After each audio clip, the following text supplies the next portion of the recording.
ഹരേ ഹരേ ഹരേ രാമ രാമ രാമ. ആ വന്നിട്ടുണ്ട് മാതാജി. ഹരേ കൃഷ്ണ. ശരി. ഹരേ കൃഷ്ണ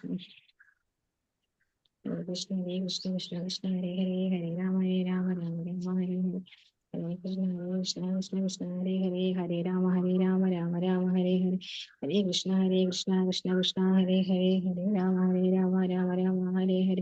ഹരേ കൃഷ്ണ കൃഷ്ണ കൃഷ്ണ ഹരേ ഹരേ ഹരേ രാമ രാമ രാമ ഹരേ ഹരേ. ഹരേ കൃഷ്ണ കൃഷ്ണ കൃഷ്ണ ഹരേ ഹരേ ഹരേ രാമ രാമ ഹരേ ഹരേ. ഹരേ കൃഷ്ണ കൃഷ്ണ കൃഷ്ണ ഹരേ ഹരേ. കാണുന്നില്ല അല്ലേ? ഹരേ കൃഷ്ണ. ഇല്ല മാതാജി, സ്ലൈഡ് വന്നില്ല മാതാജി.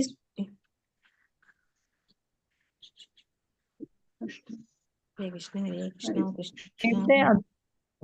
അപ്പൊ അത് പറഞ്ഞില്ല. ഇല്ല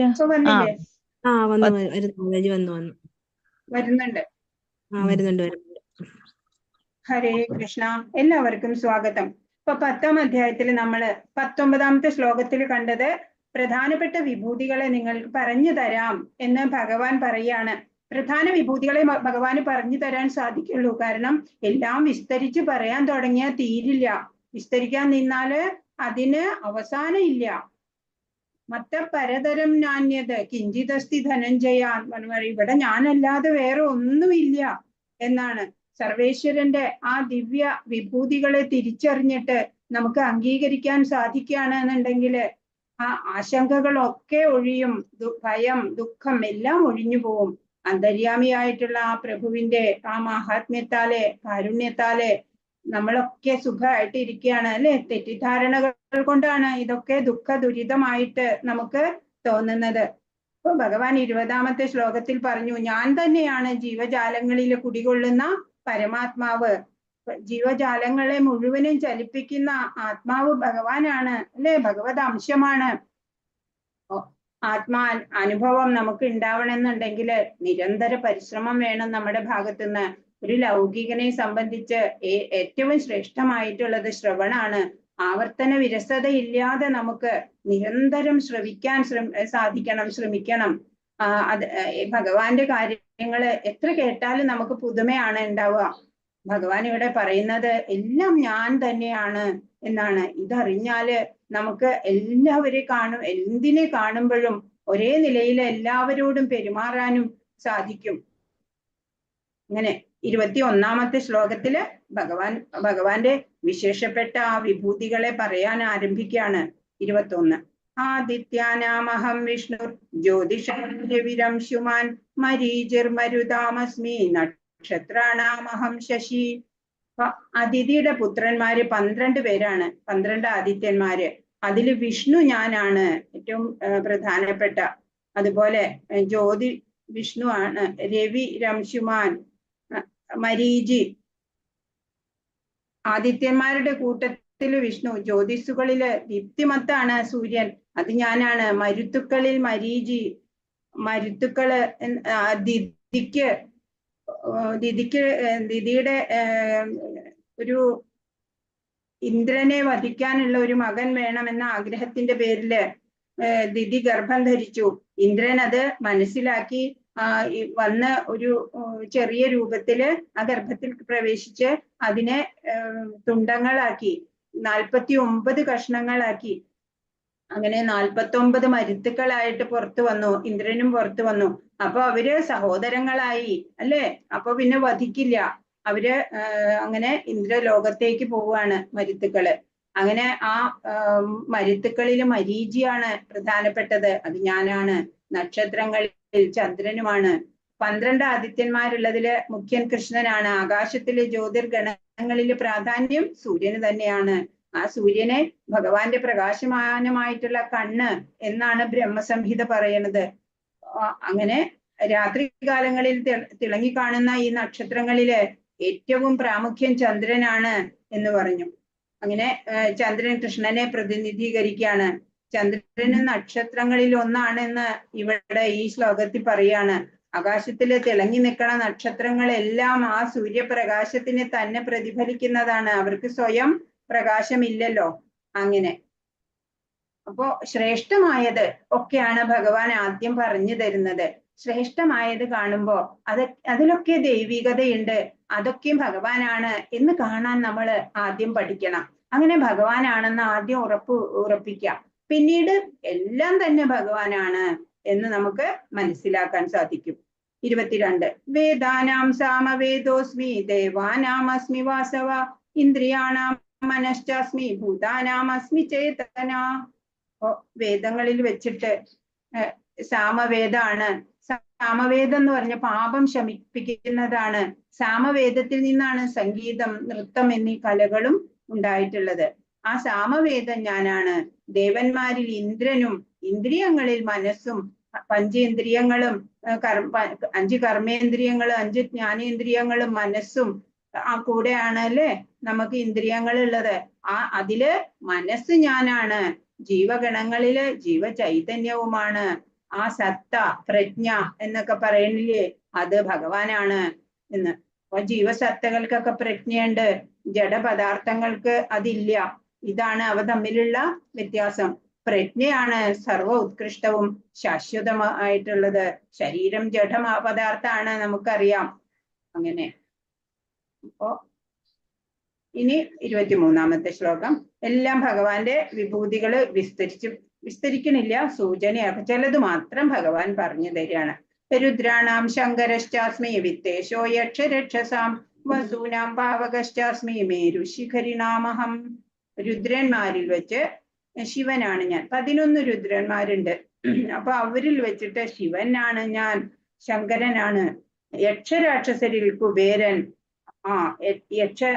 യക്ഷന്മാരിൽ വെച്ചിട്ട് കുബേരനാണ് ഞാൻ. വസുക്കളിൽ വെച്ച് അഗ്നിയാണ് ഞാൻ.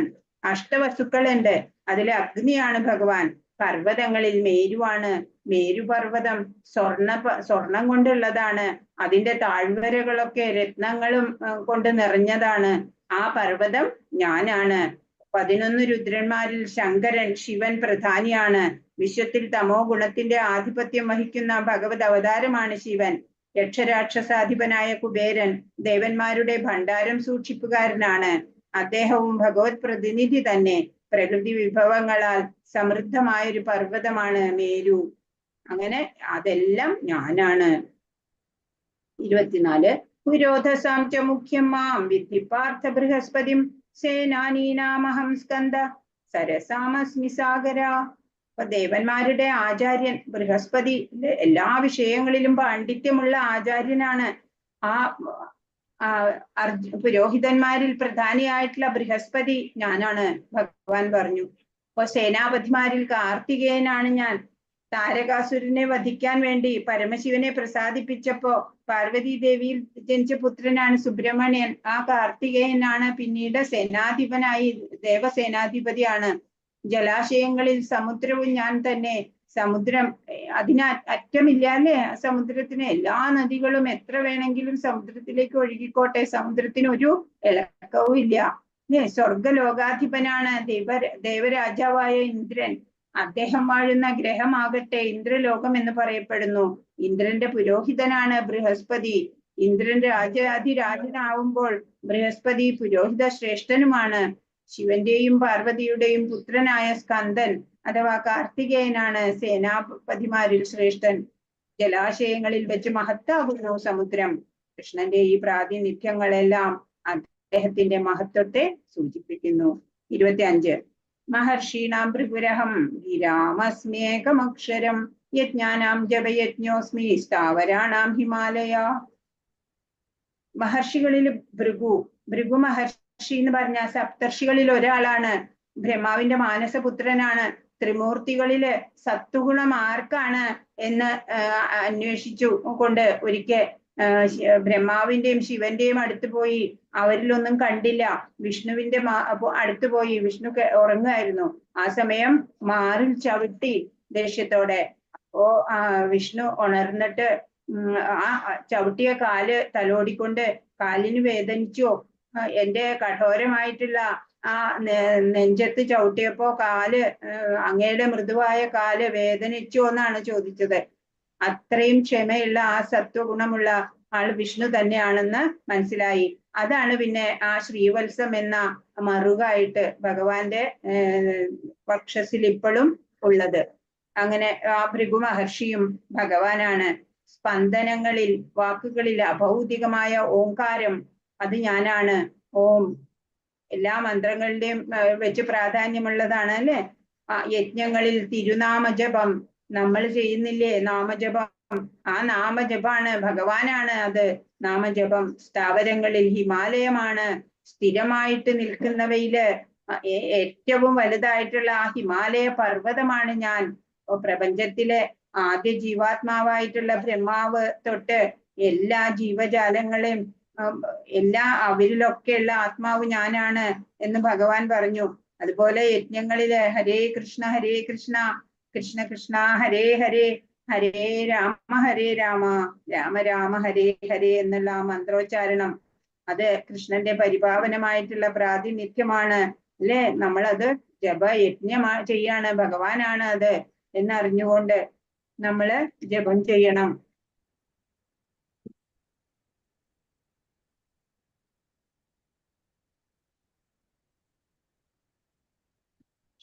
ഇരുപത്തി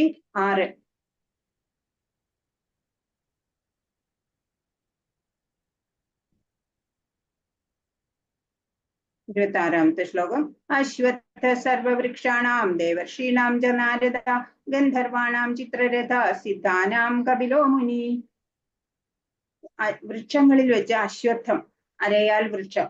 ആ അരയാൽ വൃക്ഷത്തിന്റെ ഒക്കെ ചുവട്ടില് തപസ്സിരുന്നിട്ട് അനേകം പേര്, പലരും തന്നെ സാക്ഷാത്കാരം നേടിയിട്ടുണ്ട് അല്ലെ. ആ അശ്വത്ഥ വൃക്ഷം. അതുപോലെ ദേവർഷിമാരില് നാരദൻ, ഗന്ധർവന്മാരില് ചിത്രരഥൻ, കശ്യപപുത്രനാണ് ചിത്രരഥൻ. ഭാരത യുദ്ധത്തിലെ പാണ്ഡവരെ സഹായിച്ചു എന്നാണ് പറയണേ.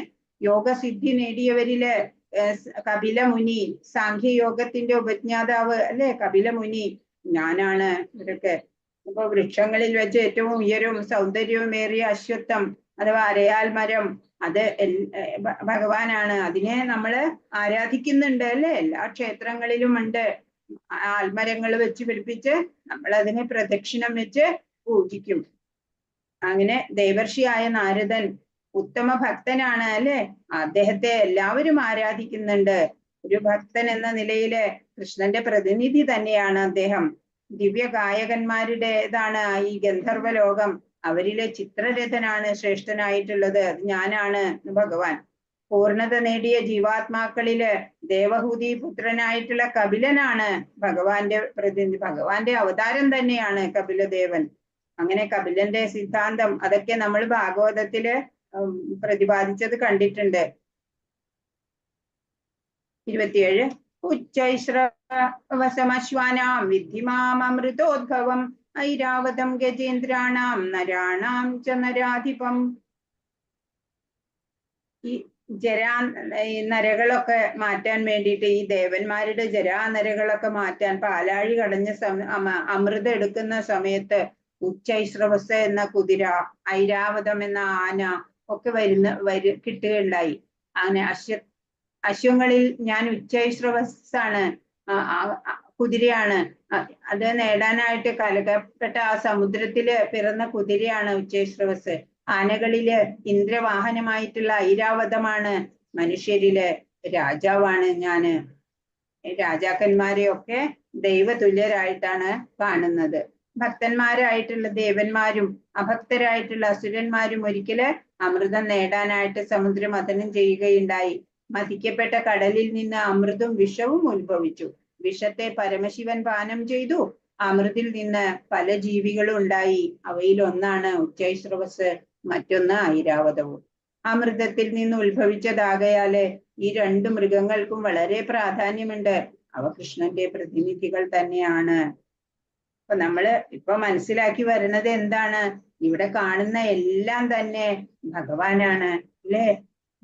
ഹരിനാമ കീർത്തനത്തിൽ പറഞ്ഞിട്ടുണ്ട്, യാതൊന്നു കാൺമതതു നാരായണ പ്രതിമ, യാതൊന്നു കേൾപ്പതത് നാരായണ ശ്രുതികൾ, യാതൊന്നു ചെയ്വതതു നാരായണാർച്ചനകൾ, യാതൊന്നതൊക്കെ ഹരിനാരായണായ നമ അല്ലെ.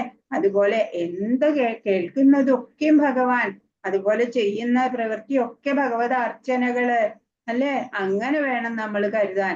ഏത് കേട്ടാലും ഭഗവത് ശ്രുതിയായിട്ട് കേൾക്കാൻ കഴിയണം. 28 ആയുധാനാമഹം വജ്രം ധേനൂനാമസ്മി കാമധു പ്രജനശ്ചാസ്മി കന്ദർപ്പ സർപ്പാണാമസ്മി വാസുകി. ഇപ്പൊ ആയുധങ്ങളിൽ വെച്ച് വജ്രം, പിന്നെ പശുക്കളില് സുരഭി പശു, ജനന ഹേതുക്കളില് കാമദേവൻ, സർപ്പങ്ങളില് വാസുകിയും ഞാനാണ്. അപ്പൊ ഈ വൃത്രാസുരനെ വധിക്കാനുള്ള ആ വജ്രായുധം ദധീചി മഹർഷിയുടെ നട്ടെല്ലുകൊണ്ടുണ്ടാക്കിയതാണെന്നാ ഭാഗവതത്തിലെ വിശദമായിട്ട് കഥയുണ്ട്. നമുക്ക് വേറൊരു അവസരത്തിൽ അത് നോക്കാം. അപ്പൊ ഭഗവാന്റെ ശക്തിയുടെ പ്രതീകമാണ് കരുത്തേറിയ ആ വജ്രായുധം. പരമവ്യോമത്തിലുള്ള കൃഷ്ണലോകത്തിൽ എപ്പോഴും പാൽ ചുരത്തുന്ന പശുക്കളുണ്ട്. അവ എല്ലാവർക്കും വേണ്ട പാല് ചുരുത്തി കൊടുക്കുന്നു. ഭൗതിക ലോകത്തിൽ അങ്ങനെയുള്ള പശുക്കളില്ല. സുരഭി എന്ന് പേരുള്ള പശുക്കള് കൃഷ്ണലോകത്തിൽ മാത്രമേ ഉള്ളൂ. കാമധേനു അതുപോലെ ഭഗവാന് അത്തരത്തിൽ അനേകം പശുക്കളുണ്ട്. സുരഭി പശുക്കളെയൊക്കെ ഭഗവാൻ സ്വയം മേച്ചു നടക്കാറുണ്ട്. അങ്ങനെ സത്പുത്രന്മാരെ ഉൽപ്പാദിപ്പിക്കാൻ ആവശ്യമായിട്ടുള്ള ലൈംഗിക തൃഷ്ണയെ കന്ദർപ്പൻ എന്നാണ് പറയാ. ഇതും ഭഗവാന്റെ പ്രതിനിധി തന്നെയാണ് എന്നാണ് ഇവിടെ പറയുന്നത്. ഹരേ കൃഷ്ണ.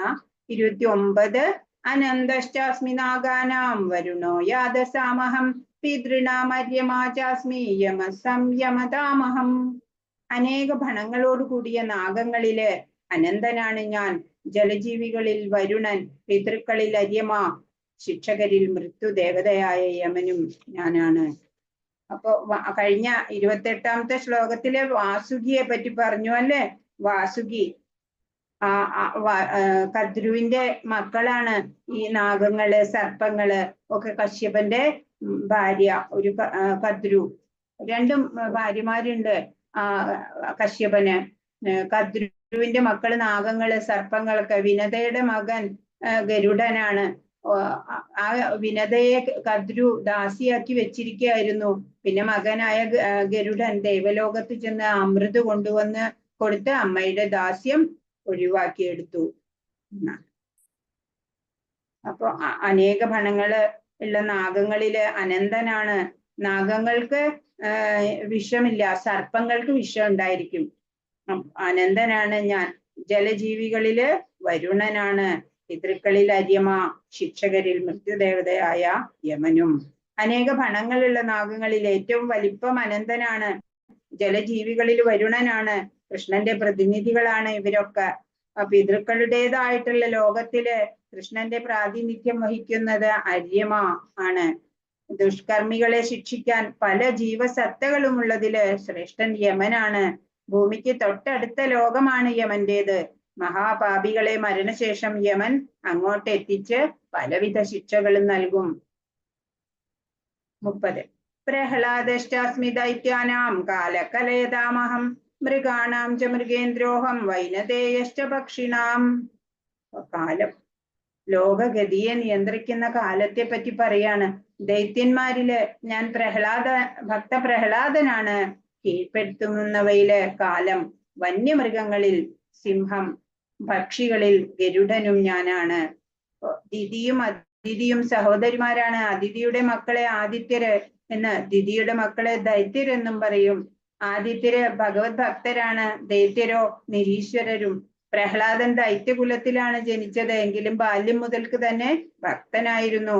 ഭക്തി സാധനയും ദൈവിക പ്രകൃതിയും ഉള്ളതിനാൽ അദ്ദേഹം കൃഷ്ണന്റെ പ്രതിനിധിയായി ഗണിക്കപ്പെടുന്നു. പ്രഹ്ലാദൻ. കീഴടക്കുവാൻ കഴിവുള്ള നമുക്ക് പലതും ഉണ്ട്. കാലത്തിനാണ് ഭൗതിക പ്രപഞ്ചത്തിൽ ഏതൊന്നിനെയും മാറ്റിമറിക്കാൻ സാധിക്കുക. ഈ കഴിവ് കാലത്തിന്റെ ഭഗവത് പ്രാതിനിധ്യത്തെ കാണിക്കുന്നതാണ്. മൃഗങ്ങളിൽ വെച്ച് കരുത്തേറിയത് സിംഹം, ഭയാനകമാണ്. നാനാവിധ പക്ഷികളുള്ളതില് വിഷ്ണുവാഹനമായ ഗരുഡനാണ് ശ്രേഷ്ഠത. ഇതെല്ലാം ഞാനാണ്. അപ്പോ ഇനി അടുത്തത് പവന. 31 പവനം പവതാമസ്മി രാമ ശസ്ത്രഭൃതാമഹം ജഷാണം മകരശ്ചാസ്മി സ്രോതസാമസ്മി ജാഹ്നവി. ഭഗവാന്റെ ആ കുണ്ടലം മകര മത്സ്യത്തിന്റെ ആണ് അല്ലെ? ജലജന്തുക്കളിൽ വെച്ച് വലിപ്പം കൂടിയതും മനുഷ്യർക്ക് ആപത്കരവും അത്രേ സ്രാവ്. ഇതും കൃഷ്ണന്റെ പ്രതിനിധിയാണ് എന്നാണ് പറയുന്നത്. പവനൻ, വായു, സർവത്ര വായു ഉണ്ട് അല്ലെ, പ്രാണവായു, ഓരോരുത്തരിലുള്ള ആ പ്രാണവായു ആയിട്ട് ഇരിക്കുന്നതും ഭഗവാനാണ്. പിന്നെ ജാഹ്നവി എന്ന് പറഞ്ഞ സൂര്യവംശ രാജാവായിട്ടുള്ള ആ ഭഗീരഥൻ തന്റെ പൂർവ്വ പിതാമഹന്മാർക്കൊക്കെ മോക്ഷം ലഭിക്കാൻ വേണ്ടിയിട്ട് ഗംഗാ നദിയെ ഭൂമിയിലേക്ക് കൊണ്ടുവരുന്ന വേളയില് തടസ്സങ്ങൾ അനവധി ഉണ്ടായി. ഒരിക്കല് ജാനു മഹർഷിയുടെ യാഗശാല മുങ്ങുമെന്നായപ്പോള്, ഗംഗാനദി ഒഴുകിയാല് മുങ്ങിപ്പോകുമെന്ന് കരുതിയിട്ട് ജാനു മഹർഷി ആ ഗംഗയെ ഉള്ളം കൈയിലാക്കി കുടിച്ചു. അങ്ങനെ ഭഗീരഥൻ പിന്നെ വീണ്ടും മുനിയെ പ്രസാദിപ്പിക്കാൻ വളരെ ശ്രമിച്ചു. പ്രസാദിപ്പിച്ചപ്പോ മുനിയുടെ ചെവിയിൽ നിന്ന് ആ ഗംഗ ഒഴുകാൻ തുടങ്ങി. അതിനാൽ അതിന് ജാഹ്നവി എന്ന്, ഗംഗയ്ക്ക് പേര്, ഗംഗാ നദി തന്നെയാണ് ജാഹ്നവി എന്നറിയപ്പെടുന്നത്.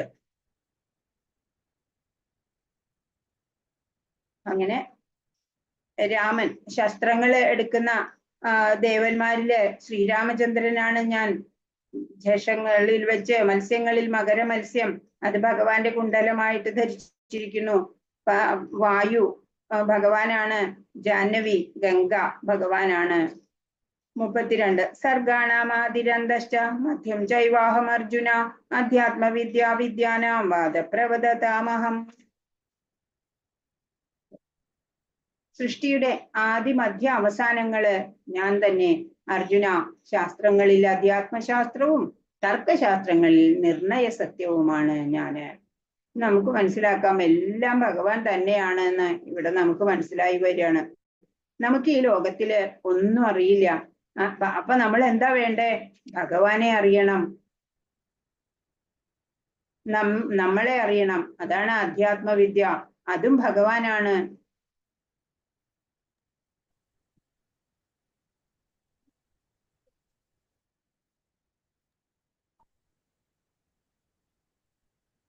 സൃഷ്ടികളിൽ ആദ്യത്തേത് ഭൗതിക മൂലകങ്ങളുടെ ഇതാണ്.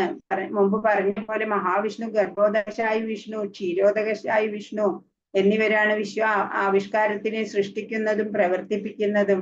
പ്രപഞ്ച സംഹാരം ചെയ്യുന്നത് ശിവനാണ്. ബ്രഹ്മാവിന് സൃഷ്ടാവെന്ന നിലയ്ക്ക് 2ാം സ്ഥാനമേ ഉള്ളൂ. ഭഗവാന്റെ പ്രകൃതി ഗുണങ്ങളുടെ അവതാരങ്ങളാണ് ഈ സൃഷ്ടിസ്ഥിതി സംഹാര ദേവതകള്. അതിനാല് സൃഷ്ടിജാലത്തിന്റെ ആദിമധ്യാന്തങ്ങള് ഭഗവാൻ തന്നെയാണ്.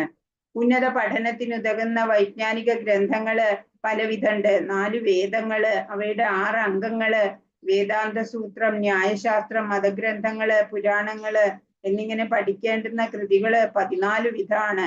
ഇവയിലെ ആധ്യാത്മിക വിദ്യ, അധ്യാത്മശാസ്ത്രം, അത് വിശേഷിച്ച് വേദാന്ത സൂത്രം കൃഷ്ണന്റെ പ്രതിനിധിയാണ്. താർക്കികരിൽ വിവിധ തരത്തിലുള്ള വാദമുഖങ്ങളുണ്ട്. തെളിവ് സഹിതം ഒരാളുടെ വാദഗതിയെ ന്യായീകരിക്കുന്നതോടൊപ്പം എതിർഭാഗത്തെയും ന്യായീകരിക്കുന്നതിനെ ജൽപ്പം എന്ന് പറയും.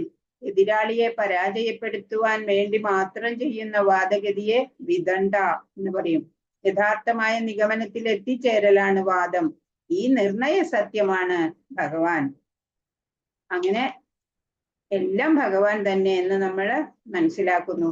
33 അക്ഷരാണാമകാരോസ്മി ദ്വന്ദ്വസ്വാമാസികസ്യ ച അഹമേവാക്ഷയ കാലോ ദാതാഹം വിശ്വതോ മുഖ.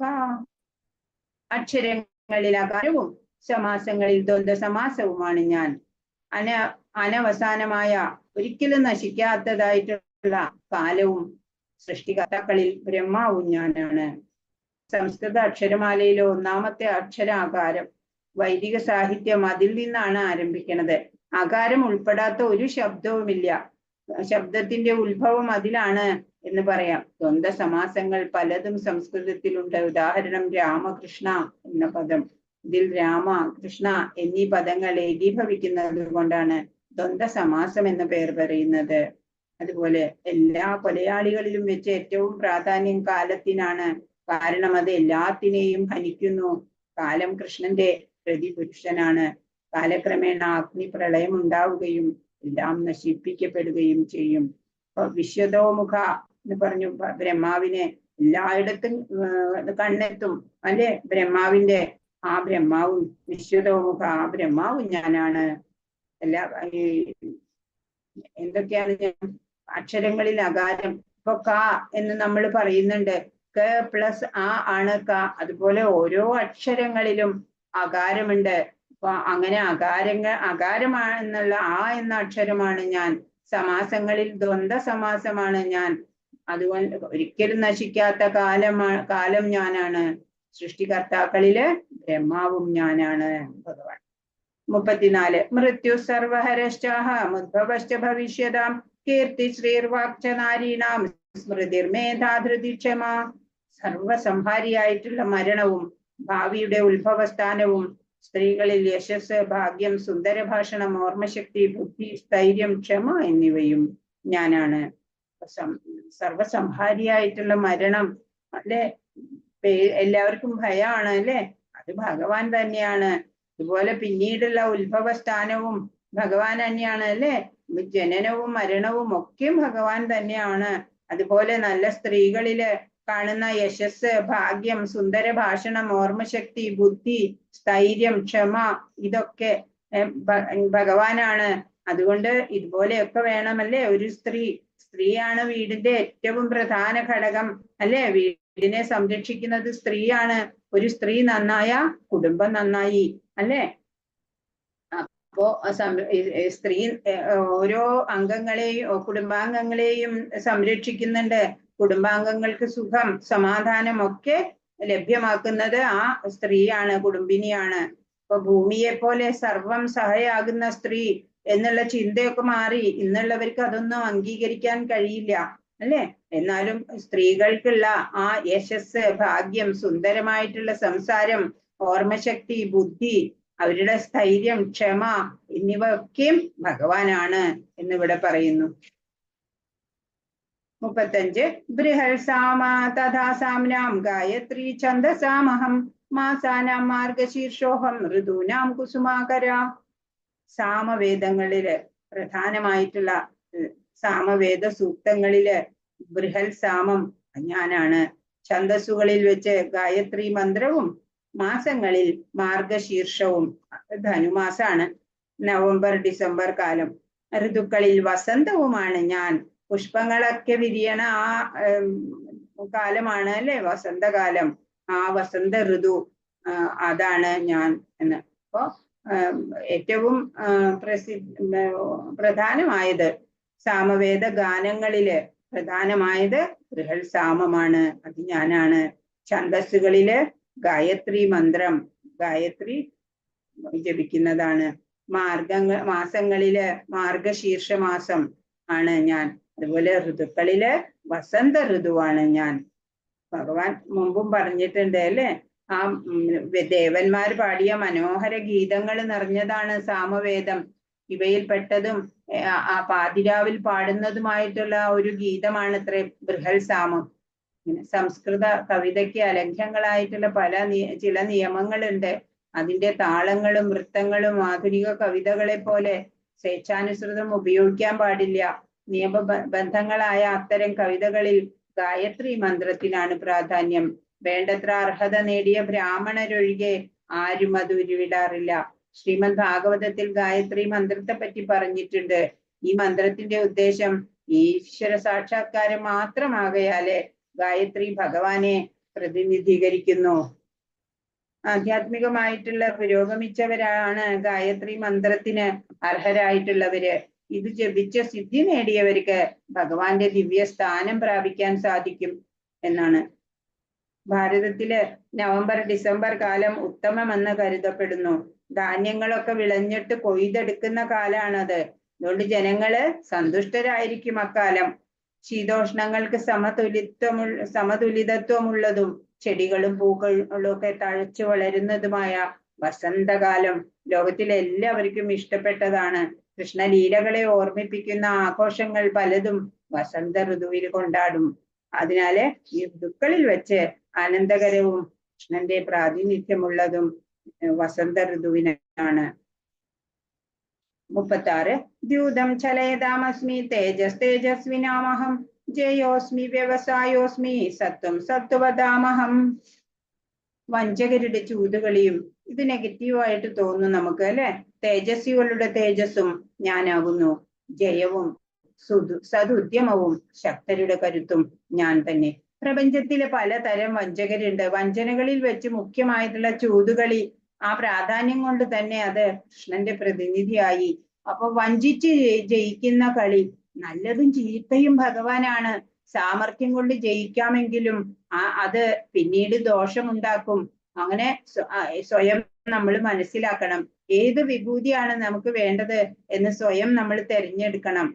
ഭഗവാൻ ഒരാളെ വഞ്ചിക്കണം എന്നുണ്ടെങ്കിൽ അദ്ദേഹത്തിന്റെ വഞ്ചനയെ കടന്നു നിൽക്കാൻ ആർക്കും സാധ്യമല്ല. ഭഗവാന്റെ മഹത്വം ഏകമുഖമല്ല, സർവതോമുഖമാണ്. വിജയികളില് വിജയം തന്നെയാണ് കൃഷ്ണൻ. ഈശ്വരനില് സമർപ്പണവും അധ്വാനശീലവും ഉണ്ടെങ്കിൽ നമ്മൾ വിജയിക്കും, അല്ലെ? ആ ശക്തിയൊക്കെ തരുന്നത് ഭഗവാനാണ്. കൃഷ്ണൻ ഭൂമിയിൽ പ്രത്യക്ഷനായിരുന്ന കാലത്ത് കരുത്തുകൊണ്ട് അദ്ദേഹത്തെ കീഴടക്കാൻ ഒരാളും ഉണ്ടായിരുന്നില്ല. ബാല്യത്തിൽ തന്നെ അദ്ദേഹം ഗോവർദ്ധന പർവ്വതത്തിനെ എടുത്തുയർത്തിയിട്ടുണ്ട്, അല്ലെ? വഞ്ചനയില് അദ്ദേഹത്തെ കവച്ചു വെക്കാൻ ആരുമില്ല. തേജസ്സില് അദ്ദേഹത്തിനെ അതിശയിക്കാൻ ആരുമില്ല. വിജയത്തില് അദ്ദേഹത്തെ തോൽപ്പിക്കാൻ ആരുമില്ല. ഉദ്യമത്തിലും ശക്തിയിലും കൃഷ്ണൻ അദ്വിതീയനാണ്. അതുകൊണ്ട് എല്ലാം ഈ കാര്യങ്ങളൊക്കെ, സതുദ്യമം, ജയം, ശക്തരുടെ കരുത്ത്, തേജസ്വികളുടെ തേജസ്, വഞ്ചകരുടെ ചൂതുകളി, എല്ലാം ഞാനാണ് ഭഗവാൻ പറഞ്ഞു. 37 വൃഷ്ണീനാം വാസുദേവോസ്മി പാണ്ഡവാനാം ധനഞ്ജയ മുനീനാമപ്യഹം വ്യാസ കവീനാമുശനാ കവി.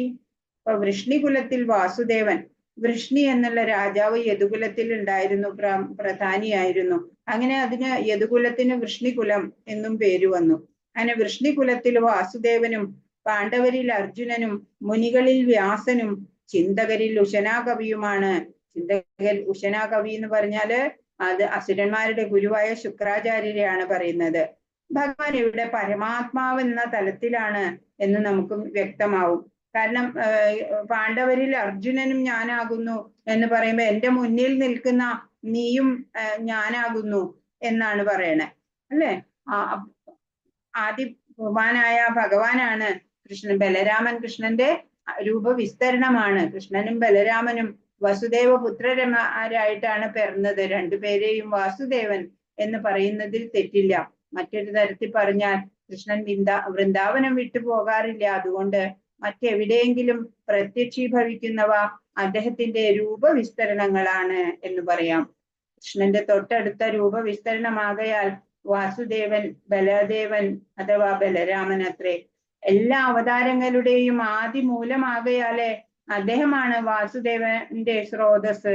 കൃഷ്ണൻ ഏറ്റവും അടുത്ത ഇത്തരം രൂപവിസ്തരണങ്ങളെ സ്വാംശങ്ങൾ എന്നാണ് പറയുക.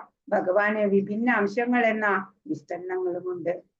പാണ്ഡവരില് അർജുനൻ ധനഞ്ജയൻ എന്ന പേരിൽ പ്രശസ്തനാണ്. ഉത്തമ പുരുഷൻ എന്ന നിലയ്ക്ക് അദ്ദേഹം കൃഷ്ണന്റെ പ്രതിനിധിയാണ്. വൈദിക ജ്ഞാനത്തിൽ വേണ്ടത്ര പാണ്ഡിത്യം നേടിയ മുനികളിൽ ശ്രേഷ്ഠൻ. വൈദിക ജ്ഞാനത്തെ ഈ കലിയുഗത്തിൽ സാധാരണ ജനങ്ങൾക്ക് മനസ്സിലാക്കാൻ തക്ക രീതിയിൽ അവതരിപ്പിച്ച വ്യാസനാണ്.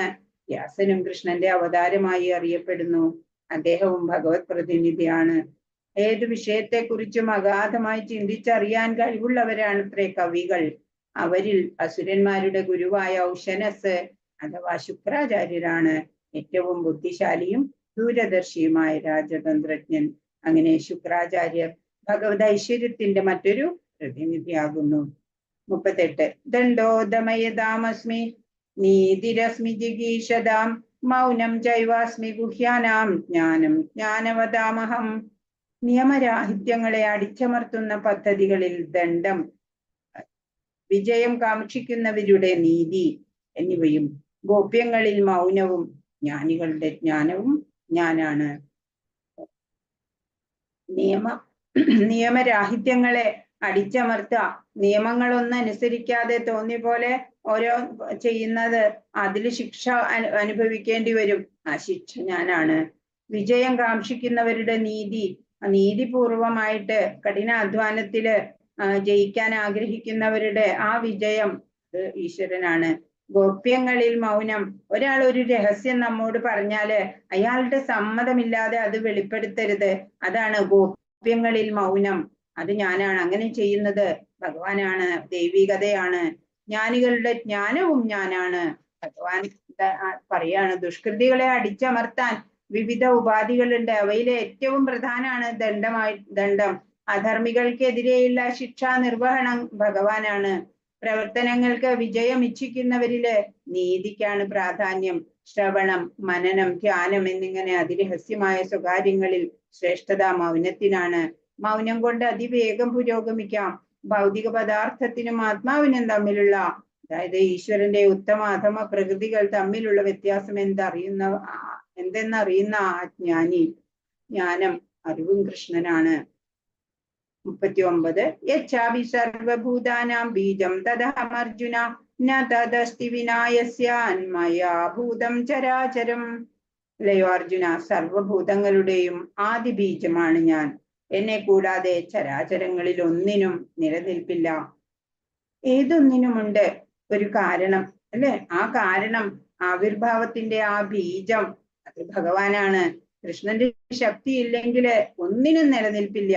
അതുകൊണ്ടാണ് അദ്ദേഹത്തെ സർവശക്തൻ എന്ന് പറയുന്നത്.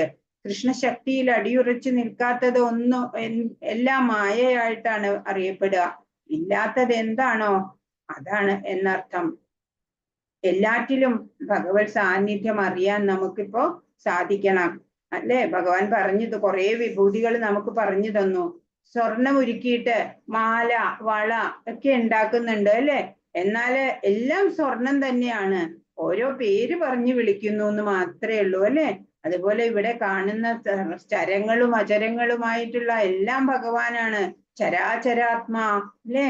ചരങ്ങളിലും അചരങ്ങളിലും ആത്മാവായിട്ട് ഭഗവാനുണ്ട്.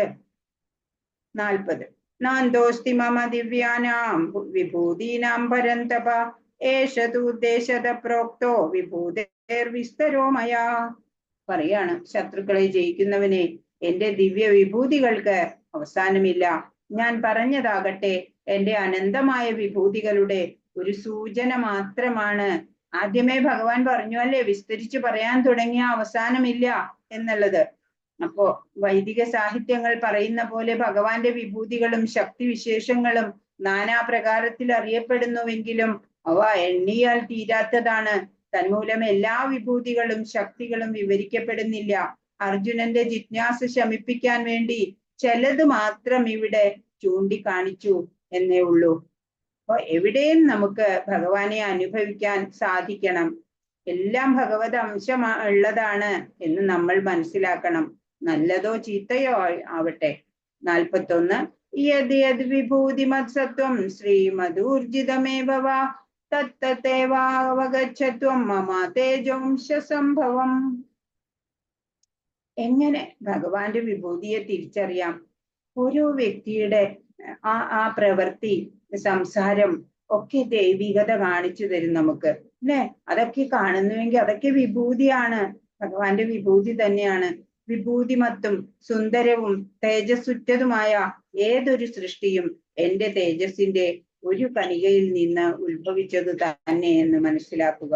അപ്പൊ ഭഗവാനെ അറിയാനുള്ള ആദ്യ പടിയായിട്ട് നമ്മൾ ഈ വിഭൂതി മാർഗം കണക്കാക്കണം. അപ്പൊ പരമസത്യത്തിലേക്ക് അടുക്കാൻ ശ്രമിക്കുന്ന ഒരാൾക്ക് കൂടുതലൊന്നും അറിയേണ്ട ആവശ്യമില്ല, വിഭൂതി മാർഗം മതി. സാധനയുടെ ആദ്യ പടിയാണത്. പിന്നെയും മുന്നോട്ട് പോകണം. നമ്മള് കുറച്ചറിയുക, കൂടുതൽ മനനം ചെയ്യണം. മനനം ചെയ്തിട്ട് ഭഗവാനെ ഉള്ളിൽ അനുഭവിക്കാൻ സാധിക്കണം. അപ്പൊ നമുക്ക് നിത്യാനന്ദം ലഭിക്കും. അങ്ങനെ ഭഗവാന്റെ ഒരു ചെറിയ അംശമാണ് ഈ പ്രപഞ്ചം. ബാക്കി ഭാഗം സദാ ദിവ്യ ആ ഭാവത്താല് കളങ്കമില്ലാതെ വർത്തിക്കുന്നു. അങ്ങനെ നാം കുറച്ചറിയണം, കൂടുതല് അനുഭവിക്കുകയാണ് വേണ്ടത്. അപ്പൊ ഭഗവാന്റെ ഒരു ചെറിയൊരു തന്മാത്ര, അത് മാത്രമാണ് ഈ പ്രപഞ്ചം ഉണ്ടായത്. അതാണ് ഈ പ്രപഞ്ചം. അപ്പൊ ഭഗവാന്റെ ആ വ്യാപ്തി നമുക്ക് മനസ്സിലാക്കാൻ സാധിക്കും, അല്ലേ? ഭഗവാൻ എത്ര മഹത്തരമായതാണ് എന്ന് നമുക്ക് മനസ്സിലാക്കാൻ സാധിക്കണം. 42 അഥവാ ബഹുനൈതേന കിം ജ്ഞാതേന തവാർജുന വിഷ്ടഭ്യാഹമിതം കൃഷ്ണമേകാംശേന സ്ഥിതോ ജഗത്ത്. അല്ലെങ്കിൽ അർജുന, ഇനിയും വിശദമായി ഇതെല്ലാം അറിഞ്ഞിട്ട് എന്തു വേണം? എന്റെ ഒരു ചെറിയ അംശം മാത്രമാണ് ഈ മഹാപ്രപഞ്ചത്തിൽ വ്യാപിച്ച് അതിനെ നിലനിർത്തുന്നത്. ഈ ഭൗതിക ലോകത്തിലെ എല്ലാറ്റിന്റെയും ഉള്ളിൽ പ്രവേശിക്കുന്ന ആ പരമാത്മാവ് പരമപുരുഷനെ പ്രതിനിധീകരിക്കുന്നു. ചരാചരാത്മാവാണ്. എപ്രകാരമാണ് എല്ലാം വെവ്വേറെ ഐശ്വര്യത്തോടു കൂടി നിലനിൽക്കുന്നതെന്ന് മനസ്സിലാക്കുന്നതിൽ യാതൊരു അർത്ഥവുമില്ലെന്ന് ഭഗവാൻ അർജുനനോട് പറയുന്നു. കൃഷ്ണൻ പരമാത്മ സ്വരൂപിയായിട്ട് അവയിൽ ഉൾപ്പോയിട്ട് ഭൂതജാലങ്ങളെ നിലനിർത്തുന്നു. ഇത്രമാത്രം അറിഞ്ഞാ മതി. ഏറ്റവും വലിയ ജീവസത്തയായിട്ടുള്ള ബ്രഹ്മാവ് മുതൽക്ക് നെയ്യുറുമ്പ് വരെ ഏത് ജീവാത്മാവിനെയും പുലർത്തിപ്പോരുന്നത് അവരിൽ അന്തർഗതനായിട്ടുള്ള ആ ഭഗവാൻ തന്നെയാണ് എന്ന് മനസ്സിലാക്കിയാൽ മതി. ഒരു പിതാവ് തന്റെ സ്വത്ത് വിവരങ്ങള് മകനോട് വെളിപ്പെടുത്തുന്നത് പോലെയാണ് ഭഗവാൻ ഇവിടെ നമുക്ക് പറഞ്ഞു തന്നത്. ഭഗവാനെ കുറിച്ച് പറയാൻ ആരാണ് അർഹരായിട്ടുള്ളവര്? ഭഗവാൻ മാത്രമേ ഉള്ളൂ ഭഗവാനെ കുറിച്ച് പറഞ്ഞു തരാൻ ഉള്ളത്. അപ്പൊ അതുകൊണ്ട് ഭഗവാന്റെ ആ വിഭൂതികള് വെളിപ്പെടുത്തി തന്നു നമുക്ക്. ഇനി നമ്മൾക്ക് കാണുന്നത് ഈ പ്രപഞ്ചത്തിലുള്ളത് എല്ലാ ചരാചരങ്ങളും ഭഗവാനായിട്ട് കാണാൻ നമുക്ക് സാധിക്കണം. ഭഗവത് ശക്തിയുടെ ആ വിഭൂതികളുടെയും വിസ്തരണങ്ങളുടെയും വിവരണം പഠിച്ചാല് ശ്രീകൃഷ്ണന്റെ സ്ഥാനം എന്താണ് എന്ന് സംശയമില്ലാത്ത പൂർണ്ണമായിട്ട് ഗ്രഹിക്കാനും അദ്ദേഹത്തിനെ മനസ്സില് ഏകാഗ്രമായിട്ട് ഉറപ്പിക്കാനും നമുക്ക് സാധിക്കും. തന്റെ ഭാഗിക പ്രതിനിധിയും സർവ അന്തര്യാമിയുമായിട്ടുള്ള ആ പരമാത്മാവിന്റെ രൂപത്തില് കൃഷ്ണൻ എങ്ങും വ്യാപിച്ചു നിൽക്കുകയാണ്. അതുകൊണ്ട് വിശുദ്ധ ഭക്തൻ സേവനോത്സുകനായിട്ട് കൃഷ്ണാവബോധത്തിൽ മനസ്സ് സ്ഥിരീകരിച്ച് എല്ലായ്പ്പോഴും അതീന്ദ്രിയ അവസ്ഥയിൽ ജീവിക്കും. അങ്ങനെ ഈ അധ്യായത്തിൽ 8 മുതൽ 11 വരെയുള്ള ശ്ലോകങ്ങള് കൃഷ്ണ ആരാധനയെയും ഭക്തിയുത സേവനത്തെയും ഒക്കെയാണ് വിശദമായിട്ട് വിവരിക്കുന്നത് ചതുശ്ലോകി ഗീത. അതാണ് ശുദ്ധമായ ഭക്തിയുത സേവനം. ഭഗവാനുമായിട്ട് പരിപൂർണ ഭക്തി പൂർവമായിട്ടുള്ള സമ്പർക്കം നേടേണ്ടത് എങ്ങനെയാണെന്ന് ഈ അധ്യായത്തില് നിർദ്ദേശിക്കുന്നുണ്ട്. നമ്മളിവിടെ നോക്കുകയാണെങ്കിൽ ദേവന്മാരില് ആരൊക്കെയാണ്? ദേവന്മാരിൽ ഇന്ദ്രൻ, ആദിത്യന്മാരിൽ വിഷ്ണു. ഇതൊരു ചാർട്ടാണ് ഉണ്ടാക്കിക്കുന്നത് ഈ ശ്ലോകങ്ങൾ വെച്ചിട്ട്. 20ാമത്തെ ശ്ലോകം മുതൽ 39ാമത്തെ ശ്ലോകം വരെ ഭഗവാന്റെ വിഭൂതികള് കൊടുത്തിരിക്കുകയാണ് ഇവിടെ. അത് ചാർട്ടായിട്ട് കൊടുത്തിരിക്കുകയാണ് നമുക്ക് പെട്ടെന്ന് മനസ്സിലാവാൻ വേണ്ടിയിട്ട്. മൃഗങ്ങളില് അശ്വങ്ങളില് ഉച്ചൈശ്രവസ്, ആനകളില് ഇന്ദ്രന്റെ ഐരാവതം, പശുക്കളില് സുരഭി, സർപ്പങ്ങളിൽ വാസുകി, അതുപോലെ നാഗങ്ങളില് അനന്തൻ, ജലജീവികളിൽ വരുണൻ, മത്സ്യങ്ങളിൽ സ്രാവ്, വന്യമൃഗങ്ങളിൽ സിംഹം, പക്ഷികളിൽ ഗരുഡൻ. അങ്ങനെ നിയമവും കുറ്റകൃത്യത്തില് കീഴ്പ്പെടുത്തുന്നവയിൽ കാലം, ആയുധം ഉപയോഗിക്കുന്നവരിൽ യമൻ, പിന്നെ വഞ്ചകരുടെ ചൂതുകളി, നിയമരാഹിത്യങ്ങളെ അടിച്ചമർത്തുന്ന പദ്ധതികളിൽ ശിക്ഷ, ആയുധങ്ങളിൽ വജ്രം, സർവസംഹാരിയായ മരണം, പിന്നെ ഗുണങ്ങള് ജ്ഞാനികളുടെ ജ്ഞാനം, അതുപോലെ ഗോപ്യങ്ങളിൽ മൗനം, വിജയം കാക്ഷിക്കുന്നവരുടെ നീതി. അങ്ങനെ പ്രകൃതി എല്ലാം കൊടുത്തിരിക്കുകയാണ്. മുനികളിൽ വ്യാസൻ, മഹർഷികളിൽ ഭൃഗു, ദേവർഷിമാരിൽ നാരദ മുനി, പുരോഹിതന്മാരിൽ ബൃഹസ്പതി, യോഗസിദ്ധി നേടിയവരിൽ കപില മുനി, ചിന്തകരിൽ ഉശനാകവി.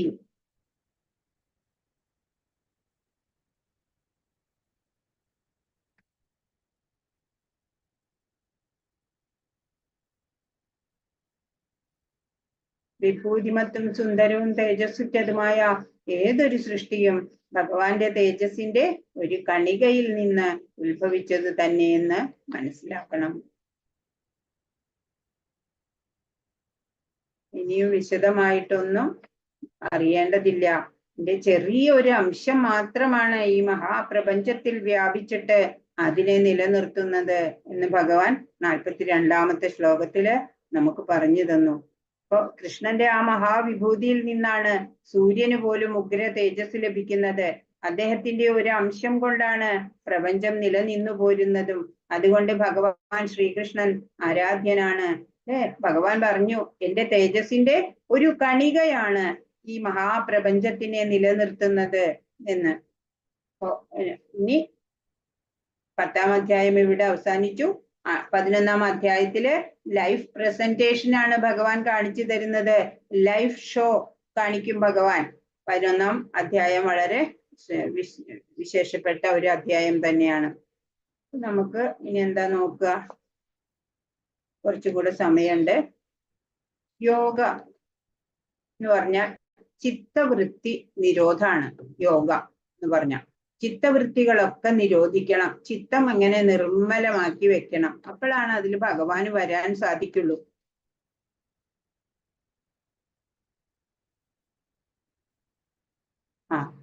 അധ്യായം 10 സമാപനം ഇവിടെ പറഞ്ഞിട്ടുണ്ട്.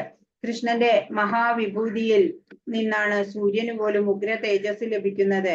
അദ്ദേഹത്തിന്റെ ഒരു അംശം കൊണ്ടാണ് പ്രപഞ്ചം നിലനിന്നു പോരുന്നതും. അതുകൊണ്ട് ഭഗവാൻ ശ്രീകൃഷ്ണൻ ആരാധ്യനാകുന്നു. ഭഗവത് ശക്തിയുടെ വിഭൂതികളുടെയും വിസ്തരണങ്ങളുടെയും വിവരണം സശ്രദ്ധം പഠിച്ചാൽ ശ്രീകൃഷ്ണന്റെ സ്ഥാനം എന്തെന്ന് സംശയലേശമെന്നേ പൂർണ്ണമായി ഗ്രഹിക്കാനും അദ്ദേഹത്തിന്റെ മനസ്സ് ഏകാഗ്രമായി ഉറപ്പിക്കാനും കഴിയും. ഭഗവാനുമായി പരിപൂർണ ഭക്തിപൂർവകമായ സമ്പർക്കം നേടേണ്ടതെങ്ങനെയെന്ന് ഈ അധ്യായം നിർദ്ദേശിക്കുന്നു. ഈ അധ്യായത്തിലെ 8 മുതൽ 11 വരെ ശ്ലോകങ്ങൾ കൃഷ്ണാരാധനയെയും ഭക്തിയുടെ സേവനത്തെയും വിശദമായി വിവരിക്കുന്നുണ്ട്. അപ്പൊ 1 മുതൽ 7 വരെ നമ്മൾ കണ്ടത് എല്ലാറ്റിന്റെയും ഉത്ഭവ സ്ഥാനം എന്ന നിലയില് കൃഷ്ണന്റെ സ്ഥാനം. 8 മുതൽ 11 വരെ ചതുശ്ലോകം, 12 മുതൽ 42 വരെ അർജുനന്റെ സ്വീകാര്യതയും അഭ്യർത്ഥനയുമാണ്.